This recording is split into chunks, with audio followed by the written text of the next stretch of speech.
It's Frankie Talk here again, and I'm yours sincerely, the Godfather himself. Let's look at insecurity, part 2. People behind insecurity in Nigeria. When talking about people behind insecurity, I mean, it's obvious: bandits, kidnapping, terrorism, insurgency, whatever name you have it, we've all experienced all that in Nigeria now. But the truth is, two key figures, names keep coming up. Talking about terrorism, talking about insurgency in Nigeria, talking about unrest in the east and in the north. Then you mentioned Nnamdi Kanu, and or you also mentioned Gumi. Recently, Nnamdi Kanu has been given a life sentence. Hopefully, give and take, a good government can come in future and decide to grant him a presidential pardon. But the truth remains that Nnamdi Kanu is in prison. He deserves to be in prison. There's no doubt about that, for his activities on the net, on the social media space. Because if the likes of grandson Adeyinka could be given a jail sentence in the United Kingdom, and also Sam Ekpa could be given a jail sentence in Finland, I personally see no reason why. Apologies to all the Nnamdi Kanu's fans and supporters. Nnamdi Kanu equally deserves to be in prison as well for his various jibes on Radio Biafra and Demlaw. That having said that, if you have to do a time, if you know how to do a crime, be prepared to do that time. And I'm happy the man is strong enough. He said he has to be strong. He said it, and I'm sure he will survive. Anyway, main point, solving the issues of insecurity in Nigeria, the way forward. And I'm directing this to all the Nigerian security agencies, the army, the air force, the police. Let us stop harassing innocent citizens, poor boys, poor girls protesting, demanding for a good governance out there. Let's stop harassing them. Let's go for the big fish. Because it doesn't make any sense. I hope Mr. President will hear this. It does not make any sense. If truly and truly we want to solve the problem of insecurity in this country, another person that must be in prison is Gumi. Gumi ought to have been in prison longest time for obvious reasons. Are we now saying that we don't know that this man is aiding and abetting terrorists in our bushes?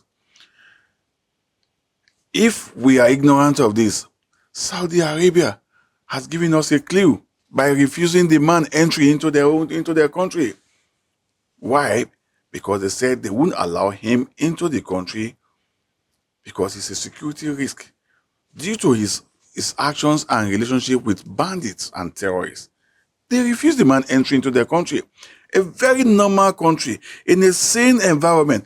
The moment he's landing into that country, Nigeria, he ought to have gone to prison straight away. Gumi ought to have gone straight to prison from the very day he was deported from that place. But then, we pretend like as if we don't know. This man is as if he's pleading on behalf of terrorists. America said they are coming to bomb Sambisa, and he was the very first man to come out, granting interviews from one pillar to post, asking them not to come because they are his brothers, these are our uncles, these are... Jesus, hello? Your uncles, your brothers? So how about all those people that has been killed on daily basis? Are they not people's uncle, not someone's father?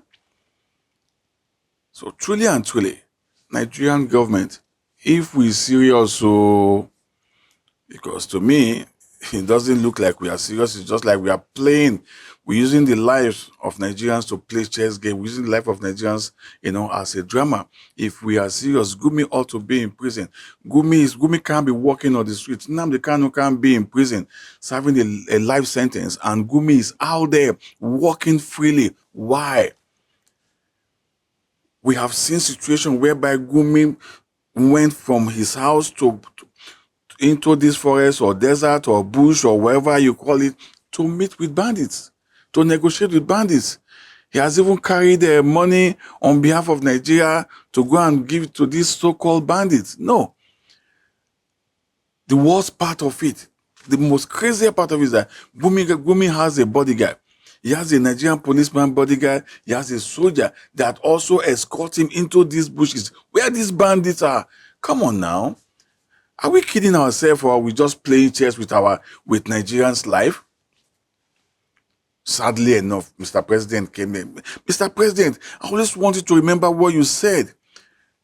Before Buhari came in, you said insurgency will stop in 6 months. When you are in a war, you need a war. Whom do you give it to? You give it to a general. That was your campaign. Give the vote to a general. He will stop it in 6 months because he knows how to do it as a general. 10 years after, those words ought to be haunting you, Mr. President. Those words ought to be, ought to halt your conscience. That yes, I promised Nigerians that let's change the government from PDP to APC and insurgency will stop in 6 months because we are bringing in a general. That was what you told us. And then we voted for you.